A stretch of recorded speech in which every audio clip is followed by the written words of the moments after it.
With just shy of 200 horsepower, 137 newton meters of torque, a supercharger and a whole load of tech, Kawasaki's H2 SX SE is a seriously impressive bike when you look at a spec sheet. But starting at 24.5 grand, is it worth the money, and just how good is it as a sports tourer?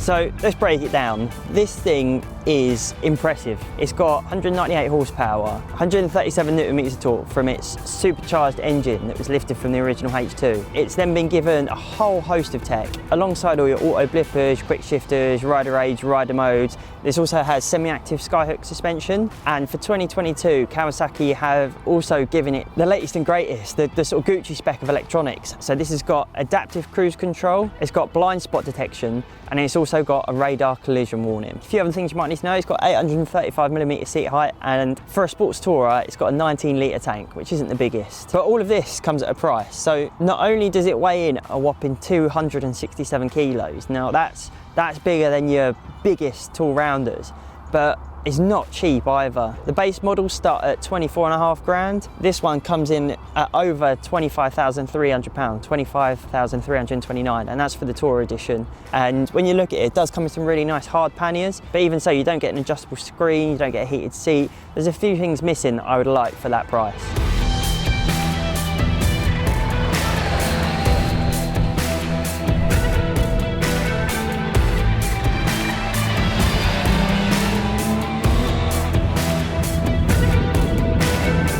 It's all about the ride, and to be honest, this thing is pretty wild. When you get it going up top, that engine is incredible. It really does feel like it's got that power. It really feels like it pushes you on. When you're from 8,000 RPM onwards, it just pulls like an absolute train. And when you're off the throttle, that whistle from the supercharger, that little chirp, it's almost worth the money alone. It gives a feeling that no other bike does from that engine, and how it transports you to such silly speeds, but so effortlessly and so smooth. It feels like it's more on the sporty side of a sports tourer. It feels like it's more sports first and tourer second. Like, even when you look at the Bridgestone S22s, they're quite a sports-based tyre, and it does handle itself well in the corners too when you consider the weight and you consider the general length and the size of the thing. So it's not going to break any corner and speed records, but through longer corners you'll find it's really stable. The suspension works really nicely. It's not the most agile, getting it from side to side and stuff, but it's not by all means the worst thing in the world. And although it's not the easiest thing to get around at low speeds, it's not the most difficult. It's actually got quite a low seat height, quite a low reach. I could touch the floor quite easily, which is a big bonus. And it's got quite a small turning circle as well. You can do far more with it than I thought you could, especially for like U-turns and turning around the road and bits like that. So that was something that really surprised me about this bike. Although it's a big, hefty weight figure, just shy of 270 kilos, it sort of gets away with it, and the way that the weight's distributed, it does make it easy to handle if you're a bit smaller or not as confident.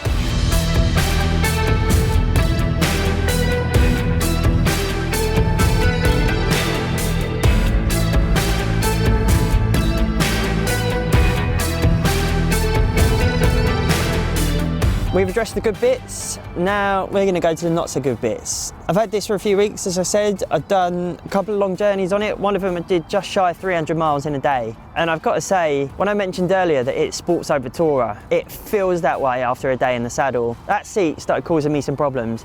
It's not the comfiest thing in the world. After about an hour and a half, it felt really nice until then. But then I sort of started moving around on it, and it wasn't quite there and up with like some of the comfier tourers. But then I suppose it's quite lucky, because due to that 19-litre fuel tank, although I was getting about 44, 45 miles to the gallon on the motorway, I did have to stop for fuel quicker than if I was on, say, a tall rounder with a bigger tank. But then again, 19-litre tank, I did expect that. And the riding position, the bars are fairly high. They're set, well, they look like they're set perfectly, to be honest, for a sports tourer. But I found that sort of on that big long journey, I had a bit of weight on my wrists, and I also felt as well that the seat to pegs, even for my little 29-inch legs, it was quite tight. I could get away with it, but I think if you're a bit taller and you're doing longer journeys, I think you might find that a bit more uncomfortable. Another thing to mention is, although that engine is stunning when it's singing, it doesn't quite deliver the goods when you're down low. I did quite a lot of filtering, quite a lot of traffic work, And I was finding I was almost having to go up and down the gearbox a little bit, because under 4,000 there's just nothing there. It's quite empty. I'd have liked a little bit more on the pickup. Considering it's got so much torque, I'd really like that to come in a bit sooner, especially when you're like sort of sitting in between second and third. It just would have been nice. It's a really smooth engine, really nice light clutch, don't get me wrong, but I would have just liked a little bit more punch. And on the subject of which as well, I'd just like to mention that the gearbox isn't the smoothest either. The gearbox and quick shifter combination, I don't know if it's something to do with the supercharger. I've tried different boots, I've tried everything, because it was actually, I was struggling to get it in between gears, especially when you're really low in the rev range. So sometimes you just want to short shift through and just sort of sit comfortably. It just didn't quite have that really crisp shift that I'd expect from a 25 grand bike. On the subject of the electronics, I've got to say that blind spot detection, I really like that feature. It's brilliant.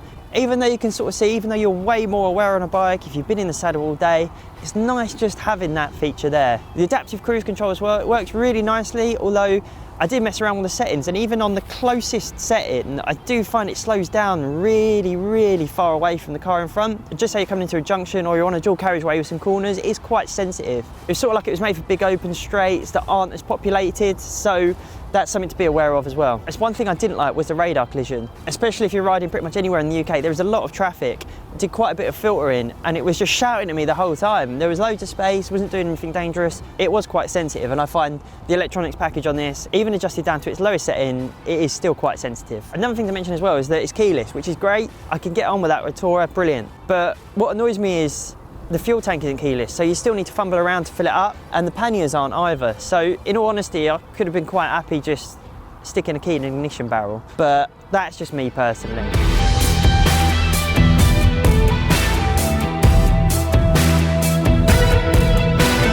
That feels like I've had quite a few digs at this bike, but I have really enjoyed it. I'm only saying that because it's a lot of money and I feel like there's just a few little niggles that I'd like to be fixed. If you're watching this and you're sort of in two minds about buying one, I'd say definitely take one for a test ride. The actual riding experience of it is amazing. If you're not up for doing big 300, 400, 500 mile days, you want to have something that you can do sort of 50, 100 miles, have some serious fun on, just really show off, then this is an insane bit of kit. If you've always been into your sports bikes, if you're happy to spend that cash, you want them big power figures, you want that excitement, but if you want something that's just that little bit more comfortable, that little bit more grown up, that little bit more sensible, this is the perfect stepping stone. You don't have to go to a tall rounder, you don't have to go to a GS or something like that. Okay, it's not perfect and it's a lot of money, but still, it's a supercharged sports tourer. I just wish more manufacturers would make cool stuff like this because, well, it's been a blast.